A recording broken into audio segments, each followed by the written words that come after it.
This is Rachit Kumar Gupta. I have secured rank 286 this year in UPSC Civil Services Examination. तो session रखा है हम लोगों ने आपके लिए कि मैं आप तो जो भी आपके छोटे मोटे जो सिविल सर्विसेज को लेके डाउट्स है, काफ़ी सारे आपको प्रॉब्लम्स होती है, तो उसके बारे में हम डील करेंगे। तो वन बाय वन हम सारे क्वेश्चंस को डील करेंगे। अच्छा, तो यहाँ पर देखिए कुछ क्वेश्चंस तो सिविल सर्विस एस्पिरेंट्स के दिमाग में होते हैं, तो एक एक करके उनको हम डील करते हैं। कुछ क्वेश्चंस मैंने बनाए हैं। तो सबसे पहले मैं अपना इंट्रोडक्शन देता हूँ। मैंने 7th क्लास तक एक छोटे से गांव में पढ़ाई की है। उसके बाद I came to Sawai Madhopur in Rajasthan, और उसके बाद I shifted to English medium school.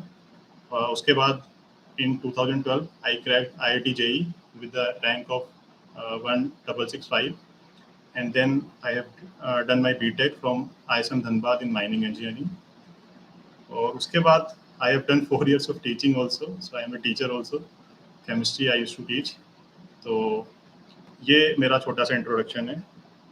UPSC की जर्नी के बारे में अगर मैं आपको बताऊं अपनी, तो जर्नी शुरू हुई थी मेरी कॉलेज के टाइम से। वहाँ पर मैं आराम से अपने फ्रेंड्स के साथ जो प्रिपेयर कर रहे थे तो उनके साथ बैठा करता था, और दे यूज्ड टू प्रिपेयर।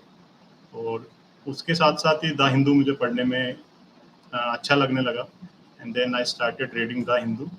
और उसके बाद धीरे धीरे वो द हिंदू पढ़ते पढ़ते I came to know about how civil services impact the society. So that's how I started preparing long ago actually. It is not something which is been done overnight. It is a long journey. So इस तरह की मेरी journey रही है ये।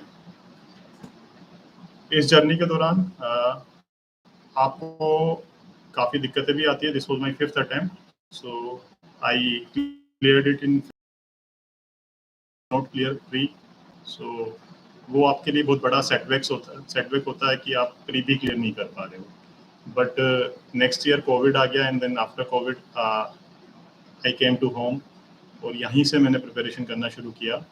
तो 4th attempt में I could clear prelims but not mains, and in this attempt I got a rank of 286।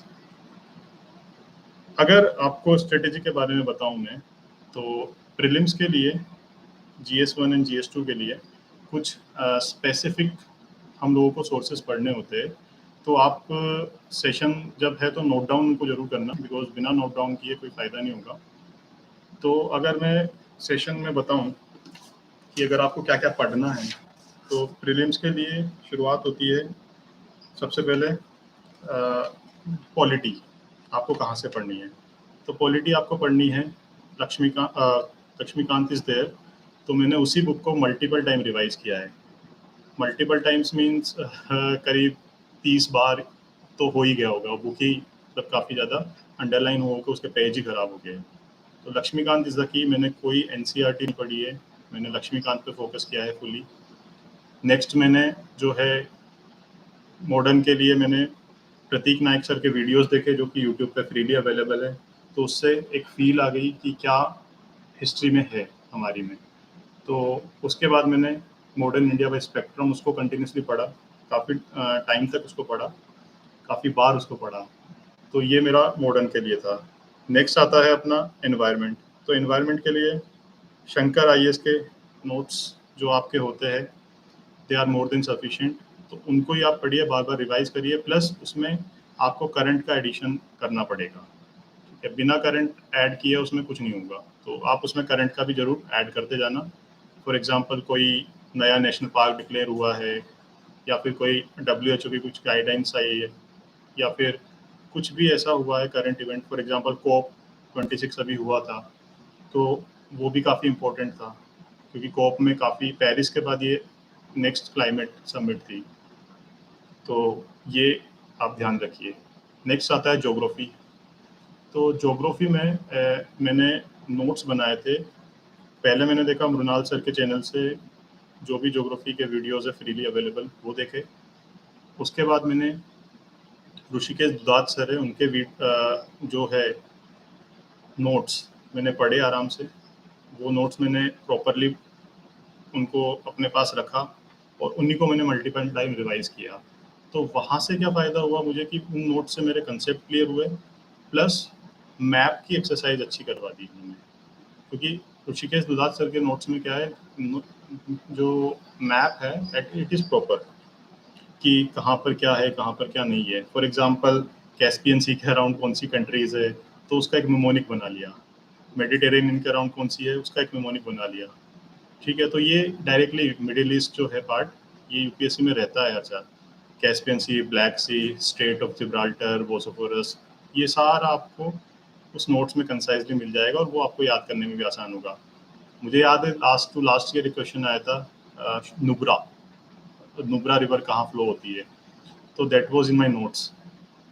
Last year ही कुछ क्वेश्चन आए थे directly, I can not remember exactly the word, but it was in my dirty dozens जिन्हें बोलते हैं, और in organic chemicals, तो वो भी मेरे डायरेक्टली नोट्स में ही थे। तो इस तरह के क्वेश्चंस आपके आते हैं। ट्रिक्लोसान आया था लास्ट ईयर, तो triclosan was in my notes, last year का प्री का क्वेश्चन है। तो इस तरह से फिर उसके बाद आपको आता है नेक्स्ट, इन्वायरमेंट हो गया, ज्योग्राफी हो गया, पॉलिटी एंड हिस्ट्री हो गया। इसके बाद आपके पास क्या बचता है, इकोनॉमिक्स। तो इकोनॉमिक्स के लिए मृणाल सर जो भी छोटे मोटी टर्म्स वो बताते हैं, दैट दोज आर इम्पोर्टेंट। उसके अलावा आप ले सकते हो मृणाल सर के अलावा प्रीवियस ईयर क्वेश्चन पेपर्स, वो हर किसी के लिए कॉमन रहेंगे। प्रीवियस ईयर 10 साल के क्वेश्चंस आपको करने ही है, because sometime questions are repeated. ठीक है, तो ये आपका हुआ इकोनॉमिक्स का। साइंस एंड टेक, तो साइंस एंड टेक का PT 365 पढ़ो विजन का, प्लस साइंस एंड टेक के किसी भी कोचिंग का एक मटेरियल उठा लो और उसी को आप पढ़ो। ठीक है, तो उससे आप अच्छे से उसको समझ पाओगे। अब मैं आपके क्वेश्चंस लेता हूँ आराम से। सी सेट के लिए क्या करना है, तो सी सेट के लिए देखो, मैंने एक्चुअली मैं बताऊँ तो मेरी अप्रोच पे मत जाना, मैंने सी सेट के लिए कुछ नहीं पढ़ा, बिकॉज मेरा जो एप्टीट्यूड रीजनिंग वाला पार्ट है दैट इज स्ट्रॉन्ग, क्योंकि I am a math student. तो उसके लिए मैं आपको कुछ सजेस्ट कर नहीं सकता, मैं मैथ्स पे ही फोकस करता था। लास्ट ईयर भी मैंने मैथ्स के 39 क्वेश्चन आए थे, तो वो पूरे सही कर दिए, एंड देन 7-8 क्वेश्चन ऐसे सही कर दिए, तो आई कुड ईजिली क्लियर। तो सी सेट के लिए आप, मैं सही से आपको नहीं बता पाऊंगा कि सी सेट के लिए कैसे करना है। तो नेक्स्ट आता है how to remember anything easily. तो इसके लिए देखो आपको क्या करना है, निमोनिक्स बना लेने हैं। फॉर एग्जांपल मेडिटेरेनियन के अराउंड की कंट्रीज है, तो ब्लैक सी के अराउंड, रेड सी के अराउंड, तो मैंने कुछ निमोनिक्स बना रखे हैं। जैसे सीड कंट्री बना रखा है, Somalia, Ethiopia, Eritrea and Djibouti. तो ये रेड सी के आसपास की कंट्रीज है। ब्लैक सी के लिए मैंने कुछ बना रखा है, कैस्पियन का ये बना रखा है निमोनिक। तो इस तरह के निमोनिक्स अगर आप बना के चलोगे तो काफ़ी ज़्यादा। Did you join the coaching? No. Yes, that is my point. मैंने केवल ऑप्शनल के लिए कोचिंग ज्वाइन की है, केवल ऑप्शनल के लिए, केमिस्ट्री वॉज माई ऑप्शनल, तो केवल उसके लिए कोचिंग ज्वाइन की है, बाकी मैंने कोई कोचिंग नहीं की है। इधर उधर से यूट्यूब से जो भी मटेरियल मिला मुझे, जो भी वीडियोस मिले, वही मैंने देखा और वही उसी से मैंने किया आराम से। तो अगर आपके पास राजेंद्र नगर में बैठ देने के लिए 5 लाख रुपए नहीं है, क्योंकि 2 लाख आप कोचिंग में दोगे और 30,000 समथिंग आपका रहने का आएगा, प्लस लाइब्रेरी ज्वाइन करोगे, चाय पे चर्चा करोगे, टाइम बर्बाद करोगे, तो वो सब नहीं करना है। आप घर पे रहकर आराम से प्रिपेयर कर सकते हो, और मैं अकेला नहीं हूँ, काफ़ी भी ऐसे लोग हैं जो घर पे रह के प्रिपेयर करते हैं। बस घर पे आपको माहौल चाहिए होता है, तो इसलिए आप घर पे रह के प्रिपेयर कर सकते हो, डोंट वरी। कोई कोचिंग की ज़रूरत नहीं होती है। ऑप्शनल के लिए आप देख लेना अगर लगे तो आपको, बिकॉज मेरा ऑप्शन काफ़ी वास्ट था। I was a chemistry teacher, still I needed coaching for chemistry. अच्छा, कोचिंग नहीं की तो क्या टेस्ट सीरीज भी ज्वाइन नहीं की? नहीं, टेस्ट सीरीज मैंने ज्वाइन की थी मेंस के लिए दोनों बार। तो टेस्ट सीरीज आपको ज़रूर ज्वाइन करना है। और टेस्ट सीरीज में आपको क्या करना है, जैसे कि टेस्ट आपका होता है 3 घंटे का, है ना, यूपीएससी का मेन एग्जाम मेंस में। तो प्री की बात नहीं कर रहा हूँ, प्री के लिए भी आपको प्रैक्टिस करना ही है, बट मेंस के लिए क्या होता है, 3 घंटे का टेस्ट होता है। तो इसी रूम में, इसी टेबल पे बैठ के मैं 3 घंटे का टेस्ट शांति से गेट बंद करके लिखता था, 2 घंटे 55 मिनट में। Why? Because you can not use extra time, exam में नहीं मिलता। तो आप ये ट्राई करिए कि आप टाइमिंग जो है टेस्ट का उसको टेस्ट के माहौल में दे, टेस्ट के टाइमिंग को फॉलो करें। अदरवाइज आप नहीं करोगे तो आप खुद से चीट करोगे। तो that is my point. Next है मैं Ferguson policy how should I start with the basic क्या है जो मैंने बताया, पॉलिटी एंड हिस्ट्री। हिस्ट्री आप पढ़िए तो हिस्ट्री में आपको इंटरेस्ट आएगा एक्चुअली। ठीक है, इंडिया की हिस्ट्री काफ़ी जो स्कूल्स में पढ़ाई जाती है वैसी नहीं है, काफ़ी इंटरेस्टिंग है। तो मैंने भी सबसे पहले हिस्ट्री पढ़ी थी by Pradeep Nayak sir, YouTube पे फ्रीली अवेलेबल है, तो एक बार ट्राई करिए आप। Suggest me optional subject mechanical. Okay, mechanical का मैं आप कहूँगा तो it is highly rewarding. I know some of the guys who have scored around 310 in mechanical. In chemistry, the score is pretty, I won't say it is low, but it is difficult. But if you are going with mechanical, then you will easily get a score of 300 or something else. So mechanical आप ले सकते हो, it is helpful. Plus it will help you in clearing IES if you are not selected in this examination. So that is backup option also. Someday I feel very low. I can't study how. Okay, how to stay motivated. Okay, motivation के लिए आपको क्या चाहिए? Simple है। मेरा motivation क्या था, मेरे मम्मी पापा, देखो मम्मी पापा ने काफ़ी सेक्रीफाइस किया है मेरे लिए। तो मम्मी ने 2 साल से टीवी नहीं देखी है, अगर मैं आपको सही बताऊं तो अगर वो इतना सेक्रीफाइस कर रहे हैं आपके लिए तो आप पढ़ाई कर ही सकते हो ना। नेक्स्ट होता है मोटिवेशन आपका कि आप कुछ वीडियोस देखो, कुछ इस तरह का सिविल सर्विसेज के लिए क्लियर माइंडसेट रखो कि मुझे जाना क्यों है। जैसे मेरा जानने का जो था वो था कि I want to work in the education sector. ठीक है, I want to guide people in education sector. So that was my motivation. और उसके अलावा आप फंक्शंस में भी जाइए, आप दिन भर किताबी कीड़े बन के वो नहीं पढ़ना अपने को। ठीक है, कि 24 घंटे पढ़ना है। मैं मैक्सिमम फंक्शंस में जाता था। मैं प्रीलिम्स से और मेंस के बीच में करीब 5-6 शादियाँ थी, तो मैं 1 घंटे के लिए जाता था चाहे, बट मैं जाता था बिकॉज उससे क्या होता है आपका मूड फ्रेश हो जाता है। आप 24 घंटे नहीं पढ़ सकते, आप केवल 1 घंटे के लिए जाओ। फिर उसके बाद मैं कार में आके बैठ जाता था, वहाँ पर मृणाल सर का जो डेली करंट अफेयर वाला जो पढ़ाते हैं वो, तो वो चला लेता था। तो वो मेरा स्टैंड अप टाइप पढ़ाते सर, तो वो स्टैंड अप भी हो जाता था और काम भी हो जाता था। इस तरह से आप करो। स्पेक्ट्रोस्कोपी की स्ट्रेटजी, देखो स्पेक्ट्रोस्कोपी जो है उसमें आप प्रीवियस ईयर क्वेश्चंस देखो कि प्रीवियस ईयर क्वेश्चंस किस तरह के आ रहे हैं। तो स्पेक्ट्रोस्कोपी में अगर प्रीवियस ईयर देखोगे तो एक स्ट्रक्चर से रिलेटेड क्वेश्चन हमेशा आता है, इस साल भी आया है। और वो जो क्वेश्चन है वो सर के जो असाइनमेंट्स है उनमें से ही मिल जाता है। लास्ट ईयर का भी मिला था, इस साल का भी मिला था। तो लो हैंगिंग फ्रूट है स्पेक्ट्रोस्कोपी। एक्चुअली इसमें कुछ है नहीं, 3-4 तरह की स्पेक्ट्रोस्कोपी होती है। IMR मतलब NMR, फिर उसके बाद अल्ट्रा वायलेट। तो इस तरह से उनको आप देखो कि यूवी में क्या पूछा जा रहा है हर साल, या फिर NMR में क्या पूछा जा रहा है हर साल, इंफ्रारेड में क्या पूछा जा रहा है हर साल, मास में क्या पूछा जा रहा है। इस बार मास का भी क्वेश्चन था। मास में अगर आपको याद है तो मैक्लेफेट्री रीअरेंजमेंट पूछा था। तो these are low hanging fruits जिनको आप मतलब डायरेक्टली कर सकते हो। स्पेक्ट्रोस्कोपी के लिए स्ट्रेटेजी कुछ नहीं है, मल्टीपल रिवीजन है, प्लस आपको मल्टीपल रिवीजन के साथ सिंपल से प्रीवियस ईयर क्वेश्चंस को एनालाइज करना है कि उसमें क्या आ रहा है और वही आपको सोल्व करना है। That's all. ठीक है भाई, रिपीटेड क्वेश्चंस आते हैं, रिपीटेड थीम पर आते हैं, आप देखना। ओके, नेक्स्ट है